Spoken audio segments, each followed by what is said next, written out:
அஸ்ஸலாமு அலைக்கும், welcome to Hanif's kitchen. இன்னைக்கு நாம பேச்சுலர் குக்கிங்ல ரொம்ப ஈஸியா ரொம்ப டேஸ்டியான மீன் குழம்பு எப்படி செய்யறதுன்னு பார்க்கலாம் வாங்க. இதுக்கு நான் 1 கிலோ மீன் எடுத்திருக்கேங்க. நீங்க எந்த மீன் வேணாலும் யூஸ் பண்ணிக்கலாம். இந்த மீனோட தலை எல்லாத்தையுமே நான் இதில் சேர்த்துருக்கேங்க. அதுக்கப்புறம் 2 பெரிய வெங்காயத்தை சும்மா ரஃபாக கட் பண்ணி நான் மிக்சி ஜாரில் போட்டு நல்லா அரைச்சிடுறேன். சின்ன வெங்காயம் நீங்கள் போடணுன்னா கூட சின்ன வெங்காயம் 1 கைப்பிடி அளவு சேர்த்துக்கலாம். அதுக்கப்புறம் 3 தக்காளி அதை நான் கட் பண்ணி வச்சுருக்கேங்க. அதுக்கப்புறம் கொஞ்சம் கருவேப்பிலை, 3 பச்சை மிளகாவை இந்த மாதிரி நீல வாக்கில் கட் பண்ணி வச்சுருக்கேங்க. அதுக்கப்புறம் ஒரு பவுலில் 1/4 டீஸ்பூன் கடுகு உளுந்தம்பருப்பு, 1/4 டீஸ்பூன் வெந்தயம், 1/4 டீஸ்பூன் மிளகு, 1/4 டீஸ்பூன் சீரகம், இது எல்லாத்தையும் நான் எடுத்து வச்சுக்கிறேன்.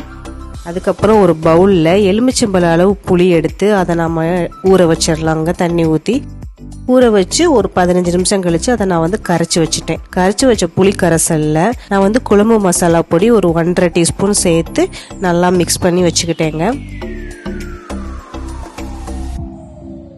இப்போ நான் அடுப்பை ஆன் பண்ணி கடாய் வச்சு எண்ணெய் ஊற்றிடுறேன். 1 குழிக்கரண்டி எண்ணெய் நல்லா காஞ்சதுக்கப்புறம் நாம் கடுகு உளுந்தம்பருப்பு எல்லாம் எடுத்து வச்சதை அப்படியே போட்டுடலாம். போட்டு அது நல்லா பொரிஞ்சதுக்கப்புறம் இந்த அரைச்சி வச்ச வெங்காயத்தையும் சேர்த்துக்கலாங்க.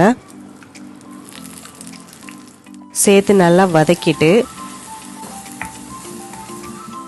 அது வதங்கினதுக்கப்புறம் தக்காளி, பச்சை மிளகா, கருவேப்பிலை எல்லாத்தையும் சேர்த்து மசிகிற அளவு நல்லா வதக்கிடலாங்க.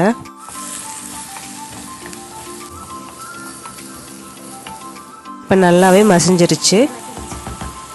இந்த இடத்துல நான் 1 டீஸ்பூன் மிளகாய் தூள் சேர்த்துக்கிறேன். சேர்த்து நல்லா மிக்ஸ் பண்ணிடுறேன். அதுக்கப்புறம் நம்ம கரைச்சி வச்ச புளி கரைசலை இதோட சேர்த்துக்கலாம். தேவையான அளவு உப்பு போட்டுக்கலாங்க. போட்டு நல்லா மிக்ஸ் பண்ணிடலாம். மிக்ஸ் பண்ணி இது நல்லா கொதிக்கட்டும். அதுக்குள்ள 1 கைப்பிடி அளவு தேங்காய் எடுத்து நறுக்கி மிக்சி ஜாரில் போட்டுக்கிறேன். ஒரு சின்ன துண்டு இஞ்சி இதோட சேர்த்துக்கலாம். இந்த இஞ்சி நீங்க எதுக்காக போடுறீங்கன்னா அந்த மீன் குழம்பு நல்லா உங்களுக்கு ஒரு ஃப்ளேவர் கொடுக்கும். அதுக்காக தாங்க. அதை நம்ம தண்ணி ஊற்றி நல்லா அரைச்சிடலாங்க பேஸ்ட் மாதிரி.